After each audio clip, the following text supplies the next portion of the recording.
Assalomu alaykum, hurmatli televizor ko'rguvchilar. Yaxshimsizlar? Dunyo Uyg'ur qurultiyi to'r televiziyasining kunlik xabarlar programmasiga hammanglar xush kelibsizlar. Men Iftixor Abdurshid. Bugun seshanba. Hurmatli ko'ruvchilar, tövəndə diqqətinizlər kunlik xabarlar programmamızın təfsilatında bo'lsin. 2026 yılı 6 ayının 6 günü İstanbul'da Uyghur tarixidagi ataqlıq yazğıcı, edib, pedagog Abdullah Talib təvəllüdünün 100 yıllıqıga bag'ishlangan Abdullah Talibni xotirlash ilmiy muhokama yig'ini o'tkaziladi.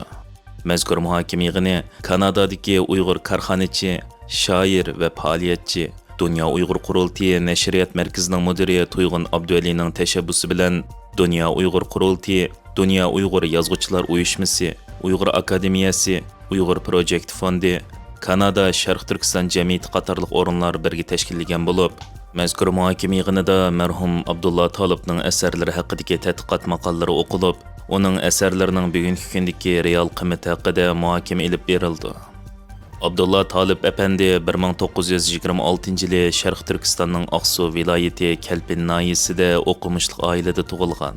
Başlangıç ma'lumotini cho'ng dadasining tarbiyasida olgan Abdullah Talib Efendi 1943 yildan 1946 yilgacha Aqsu Darul Muallimida o'qigan. O'qish bitirgandan keyin uzoq muddat ma'rif sifatida xizmat qilgan.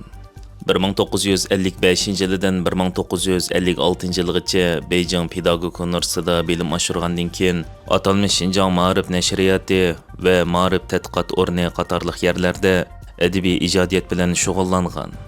Abdullah Talib keyingi yillarda proza ijodiyati bilan shug'ullanib, vatanparvar shoir Lutfullah Mutallibning hayoti, sarguzashtlari aks ettirilgan Qaynam o'rkishi, 1940 yillardagi ijtimoiy reallik aks ettirilgan Chala tekkan o'q qatorliq romanlarni yozgan.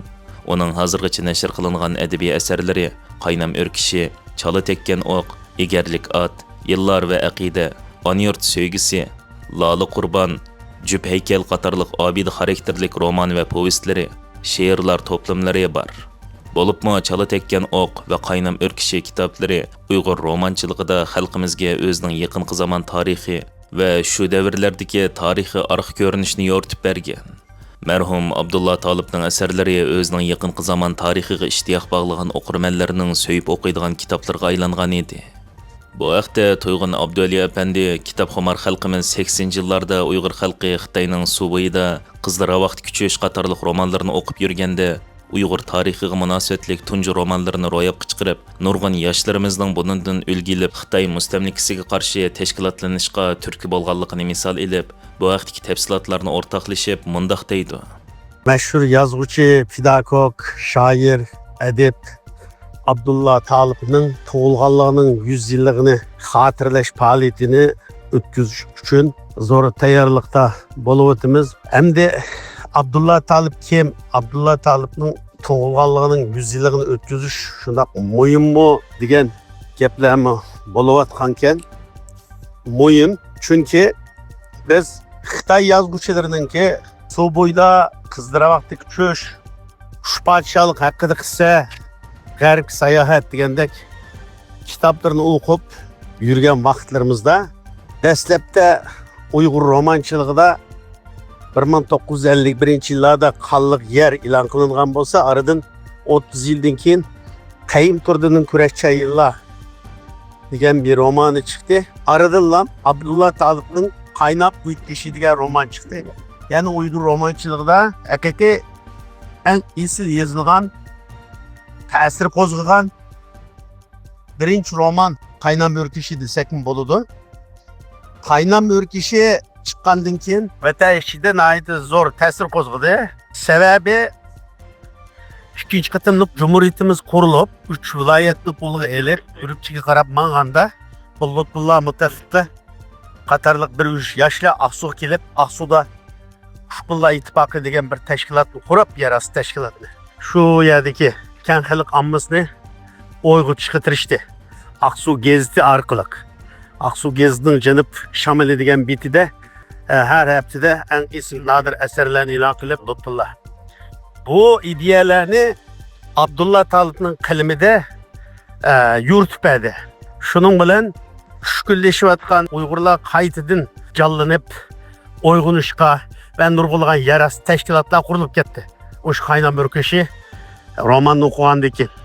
Şahsen men şu Qaynam Örkeşi romanını okuğandan keyin bir xil o'yg'inishda bo'ldim. Ba'zi hissiyotlar paydo bo'ldi. Keyin boshqa romanlar chiqdi. Shuning bilan oxiri men o'zim deb aytsammi, shu romanlarning ta'siridan eng oxirida biz Ko'kbur yoshlar ittifoqdoshlarini qurib chiqqan.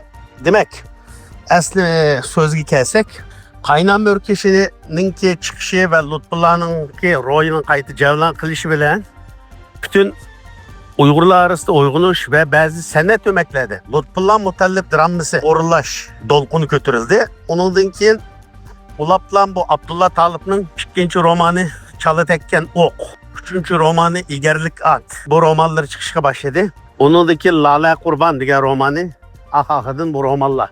Bu romanlarda nayte tarixini chilliq bilan yuritishga tirishdi. Masalan, yozuvchilarimiz Abduniyaz Palvon to'g'riliq ko'p ta'kidlamaydi.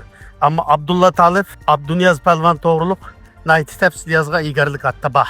Demek Abdullah Talib'ninki 100 yilligini xotirlash nayti muhim.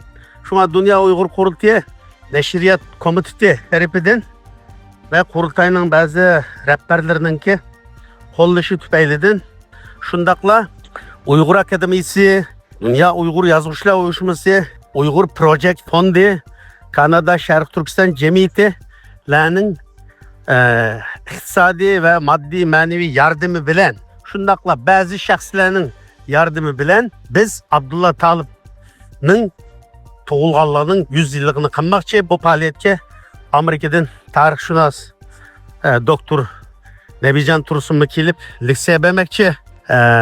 Vaqti bor qarindoshlarning shu faaliyetke qatnashishini umid qilamiz. Hamda Abdullah Talib'ninki Lala Qurban, Egarlik at, Uygur ma'rif tarixi o'chirikleri, Qaynam Örkeşi, Chala tekkan o'q romanlarını Dünya Uygur Qurultayı Neşriyat bölüm tarafidan neşr qilindi. Çünkü mushundaq vaqtda bu kitaplarning neşr qilinishi qaytadan ümidsizlikka to'lgan, zulmga ko'nib qolgan xalqqa yana bir ilhom bo'ladi degan niyatda buni qayta neşr qildik. Shuni bilan birlikda konferansni qilish orqali yaşlığa ve halkımızga yana bir ümit, medet ve uyg'unishni namoyon qilgan ve şunu arzu qilgan holda bu yig'inni ochmoqdamiz. Dünya Uygur Qurultayı Fondining raisi, Qurultay Berlin ishxonasining mudiri G'ayur Qurban Daniyaning poytaxti Kopenhagen'da ichilgan munbarga qatnashib, Uyghur irqiy qirg'inchiligi va Xitoyning Sharq Turkiston yurgizayotgan qirg'inchilik siyosatini tanishtirgan. Mushu ayning 12 kunidan 14 kunigacha Daniya poytaxti Kopenhagen'da Yangi dunyo tartibida demokratiya ittifoqi qurishni maqsad qilgan 2026 yillik Kopenhagen demokratiya munbari ichilgan bo'lib, bu munbarga Dünya Uygur Qurultayıdan G'ayur Qurban taklif bilan qatnashib, munbarga qatnashuvchilarga Uyghur irqiy qirg'inchiligi va Xitoyning Sharq Turkiston yurgizayotgan qirg'inchilik siyosatini tanishtirgan. Kopenhagen demokratiya munbari siyosiy, savdo va taratquv rahbarlari demokratiya tarafdorlarini va faoliyatchilarni bir yerga jam qilib, diktatorlikning ilgarilashini to'sish ve demokratiyani qaytadan olg'a surish uchun yangi ideyalarni o'ttirib qo'ydigan xalqaro munbar bo'lib, bu munbarda 2. dunyo urushidan keyingi buzilgan tartib, Amerikaning qalaymiqonlashgan tashqi siyosati, 1930 yillardan buyon ko'rilmagan saviyaga yetgan tamujni beji, Avstraliyadan Litvagacha, Janubiy Koreyadan Kanadagacha bo'lgan demokratik davlatlarni siyosiy jihatdan bo'ysundirish uchun iqtisodni qo'ral qilayotgan Xitoyning razil siyosati, demokratik kuchlar duch kelayotgan xiris qatorliqlar muhokama qilindi. Bu munbarga Daniyaning bosh vaziri, Tayvanning navbatdagi prezidenti, Yaponiya sobiq tashqi ishlar ministri va NATOning sobiq boshlig'i qatorliq tanliq shaxslar, xalqaro tashkilotlarning mas'ullari va dunyoning har qaysi joylaridan kelgan siyosatchilar va siyosiy faoliyatchilar, kishilik huquq tashabbuschilari, iqtisodshunoslar qatnashgan bo'lib, G'ayur Qurban apandi bu yig'inda lobby faoliyat ilib berib, har qaysi davlatlardan kelgan siyosiy faoliyatchilar, Grenlandiyaning bosh ministri va xalqaro tashkilotlarning mas'ullari bilan ko'rishib, ayrim suhbat ilib berib, Xitoyning Sharq Turkiston yuz berayotgan qirg'inchilik siyosati, Uyg'urlarning kimligi, tarixi va hozirgi vaziyatini tanishtirgan. Bu vaqtda stansimizning ziyoratini qabul qilgan G'ayur Qurban apandi tafsilotlar haqida to'xtalib, mundaq deydi. Bu yig'inga Danimarkning bosh ministri Frederiksen xonim, Tayvan prezidenti Lei Ching-te apandi, sobiq Yaponiya Devlet Müdafiə Ministri Konu efendim ve şundakla ushbu nöbetlik demokratiya yüksek uçuruşniki sahipxane NATO'niki sabık baş sekreteri Rasmussen efendim Katarlık yukarı derecelik devlet rehberleri mo katnaştı. Bu yığın jarayonida dünya miqyosida mustabid ve diktatör devletler erkinlik ve demokratiyaga qarshi ishbirlikini kuchaytirayotgan, inson haqlari kundan kunga kun tartibdan tushib qolayotgan bir alqiliq paytda mustabid ve diktatör davlatlarniki kuchlarniki insoniyat jamiyatini qorong'ulikqa, zulmga ve en ahırda dünya xarakterlik urushga so'rab kirishniki oldini olish uchun dunyoning har qaysi joylaridagi erkinlikni, adolatni, demokratiyani ve inson haqlarini yaqlaydigan taraflarniki ittifoqlashib, birlashib, hamkorlashib, bununla qarshi tadbir ilishga chaqiriqlar qilindi. Qazg'istonlik tanilgan Uyg'ur rəssam Ahmet Ahad əpəndi 2026 yılı 13 maydan 17 maygacha İstanbuldagi Doktor Mimar Kadir Topbaş ko'rgazma və sənət mərkəzində ötküzülgən xalqaralıq zamonaviy sənət ko'rgazmasiga qatnashib, Uyg'ur madaniyatini tanıtqan.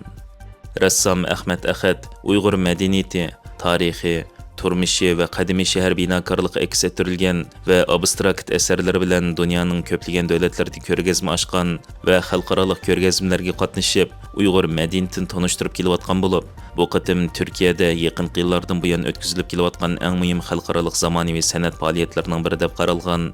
40 dan ortiq davlatdan 100 dan ortiq rəssam qatnashgan ve 1500 dan ortiq eser ko'rgazma qilingan xalqarалық zamonaviy san'at ko'rgazmasiga qatnashib, Uyg'ur madaniyati, tarixi ve Uyg'urlarning go'zallik qarashini o'zining rassamlik mahorati bilan namoyon qilgan.